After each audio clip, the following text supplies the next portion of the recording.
Amigas y amigos, estamos en Carve, estamos en todo un país y bueno, como trata justamente nuestro programa, vamos a tener la posibilidad de tratar de diferentes temas, desde hablar desde lo que pasa aquí en Montevideo, lo que pasa en Bella Unión, recorrer el deporte, recorrer la cocina, las noticias, recorrer todo lo que tiene que ver con la información. Y bueno, realmente este bloque se lo vamos a dedicar, como también es tradicional aquí en nuestro espacio de cada tarde en todo un país, a la literatura, a hablar de las letras y las lindas posibilidades que nos entregan muchos uruguayos que con su trabajo, que con su tiempo y también, bueno, su capacidad de trasladar diferentes mensajes, también vienen a contar, bueno, diferentes obras aquí en la tarde de Carve. Y el gusto de recibir esta oportunidad a David Beringer, que está junto a nosotros, porque bueno, vamos a hablar de un libro que sin lugar a dudas, bueno, marca también lo que fue un antes y un después en tiempos de pandemia, con la cuarentena,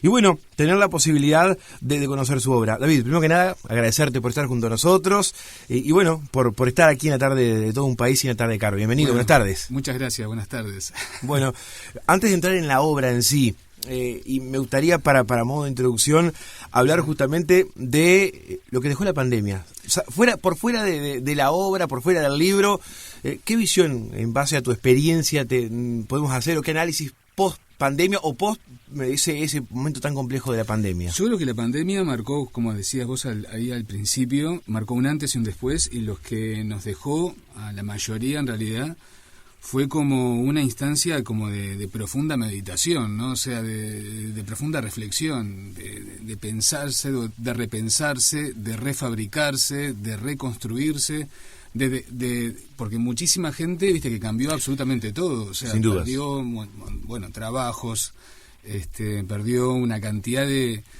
cosas y de proyectos que tenía, y la pandemia hizo que se reinventara la gente.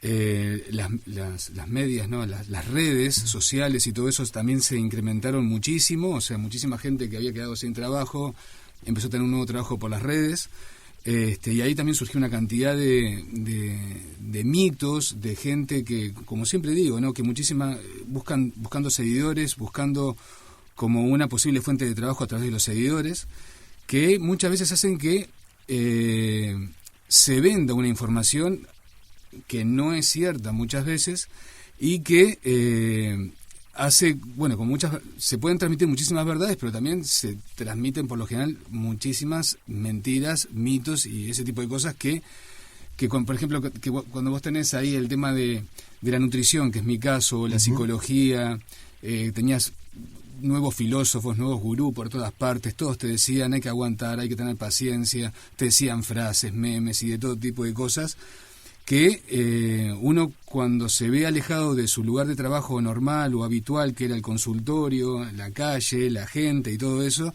uno piensa pensarse si no es por ahí el camino que va de vuelta, de marcar esas tendencias, buscar seguidores, o seguir meditando en sí mismo y reinventarse. Yo elegí el camino de reinventarme, escribir otro nuevo libro que fue Tu Revolución Nutricional se llama, que es más que nada para que darle al lector o darle a la persona o al que quedó, a ese nuevo producto después de la pandemia, una nueva oportunidad para que se pueda, con ese reinvento que se hizo él, pueda acompañarlo en la nueva modalidad con la nutrición, con todo, ¿no?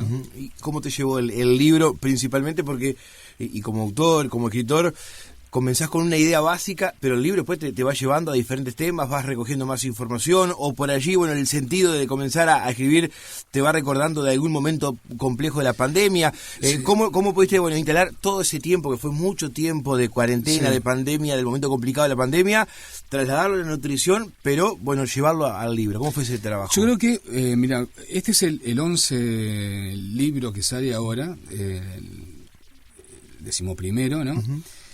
Pero la diferencia que tiene con los demás libros es que este libro está hiper pensado, hiper reflexionado, porque cuando vos escribís una novela, un libro, vos tenés una cantidad de horarios, de cotidianeidades que te hacen ir a trabajar, un montón de cosas que escribís un poco y seguís, Claro. Este libro lo que hizo fue... Tenías más tiempo para el libro. Tenías el tiempo, o sea, vos tenías 29 horas para escribir, 29 horas para pensar, no tenías otra cosa que hacer, estabas encerrado en un cuarto pensando. Entonces, el grado de profundidad que tiene los pensamientos, los nuevos paradigmas que estás planteando con respecto a la nutrición, son hasta revolucionarios realmente. O sea, porque acá te plantea también el tema de patologías que venimos arrastrando desde la época de los dinosaurios, ¿no? Como el cáncer, por ejemplo.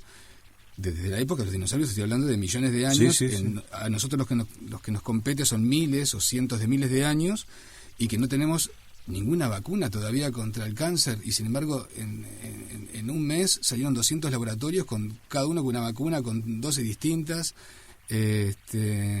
con los PCRs que te determinan esto, y realmente sorprende un poco la velocidad con la que se resuelve una cosa y con la lentitud que no se resuelve la otra, y que sin embargo se aplican una cantidad de protocolos que también son hijos de muchas veces de laboratorios, que al tener un laboratorio sabemos que tiene que ver negocios, un montón de cosas que hacen que el paciente termine como prisionero muchas veces de los hospitales, de los laboratorios, de los fármacos, de un sistema que no lo deja de ser libre.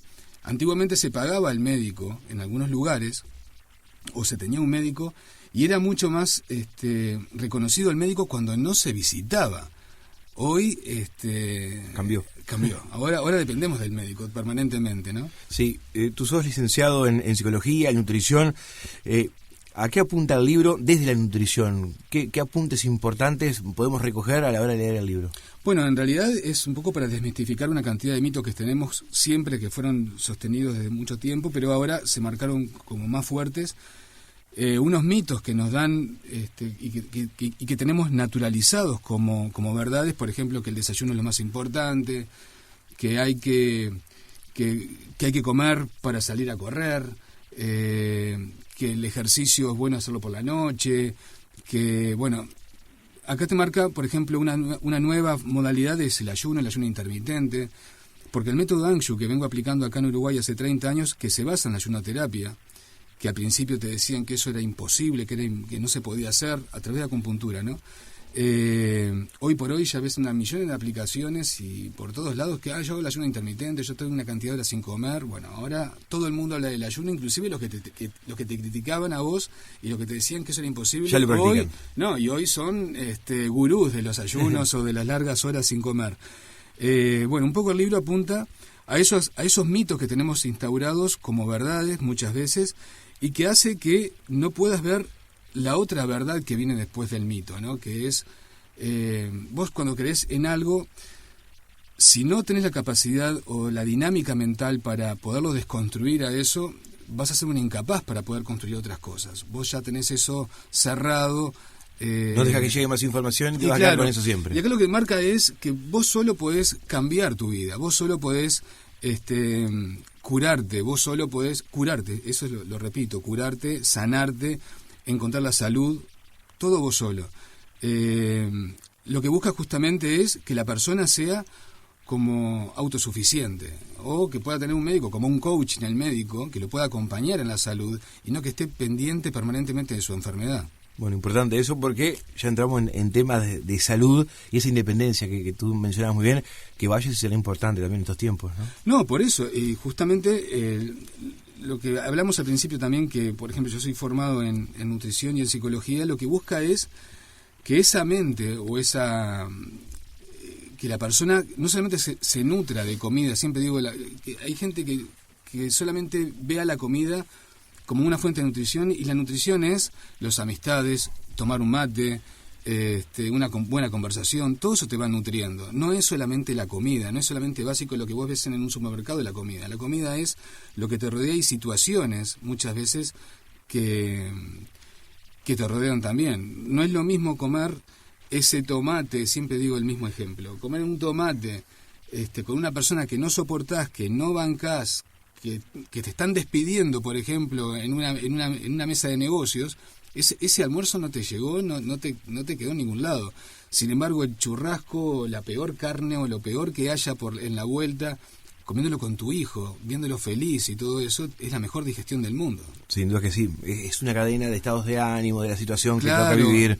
Y aparte también que tenemos muchas veces, hay gente que mezcla un noticiero o mirar imágenes de guerras, ahora de Ucrania, Rusia, estás comiendo el postrecito, comiéndote, viendo cómo destruyen, viendo llorar gente, que indirectamente estás chupando angustia en todo eso. Podemos ¿no? dejar un consejo entonces que a la hora de la cena o del almuerzo, del encuentro familiar, en lo posible que sea un ambiente obviamente familiar y Exacto, sano. Claro, desde el exterior no se contamine ese momento. Exacto, sí, o sea, dejar el televisor alejado o apagado, no mirar noticias negativas, que los temas sean positivos. Cuidar el momento. Claro, o sea, no buscar, bueno, vení que te voy a retar y vamos a comer. Claro. En el almuerzo no se reta, en el almuerzo no se marcan los límites, o sea, bueno, en fin, ese tipo de historias, ¿no? Bueno, vamos a hablar del libro y para aquellos uruguayos o aquellos que estén en nuestro país y quieran hacerse este libro, que los atrapó por ahí el tema de la nutrición o estas interrogantes que podemos subsanar desde aquí, ¿cómo pueden tener su libro? ¿Cómo se pueden comunicar? ¿Dónde lo pueden conseguir? Tanto aquí en la capital como en el interior. Bueno, acá en Uruguay, con esto de las redes, está en Mercado Libre, hay librerías que lo tienen en bien. Mercado Libre. En Montevideo están en varias librerías, ya recién arrancó a distribuirse, pero sé que, por ejemplo, que Isadora, una de por ahí lo tenía. O si no, también muchas veces entrando en la web, ¿no? Que entren en Clínica Berniger o ahí que está. busquen Berniger y ahí salta. Va a venir el libro. la revolución. Viene la nutricional. revolución, ahí está. Bueno, la verdad que queríamos conocer en detalle una obra muy linda. Aparte tú lo decías muy bien ya, en esta edición número 11, es el libro 11º, pero como decíamos, con otro tiempo, con otro análisis y además con un idioma nuevo, fresco, moderno y principalmente, bueno, hablando de lo que nos dejó a todos la pandemia o el momento más complejo de la pandemia, que tiene mucho que ver con la nutrición, porque muchos salíamos corriendo para la cocina, que antes no la visitábamos y fue uno de los lugares que más se visitó, pero también, bueno, rompiendo mitos y contando verdades, que es lo importante. Ahí ¿no? está, bueno, hablando de cocina, un poco este libro se podría decir que fue cocinado muy a fuego lento, ¿viste? Ahí está, muy bien. Y ahí queda también, bueno, la expectativa para aquellos que quieran tener. Tu revolución nutricional, ya está en las librerías, ya lo pueden reservar por internet también, así que el gusto, David Berniger, de tenerte aquí en la tarde de Carve, y bueno, de hablar de literatura, hablar de nutrición, pero hablar principalmente de ese idioma fresco y que llega al vecino, al uruguayo, y que bueno, para nosotros es un placer tenerte aquí en la tarde de Carve. Bueno, muchas gracias. Siempre las órdenes. Muchas gracias. Mis amigos, nosotros avanzamos aquí en la tarde, estamos disfrutando de esta jornada de jueves 2 de junio del 2022, todo un país con la actualidad de los 19 departamentos.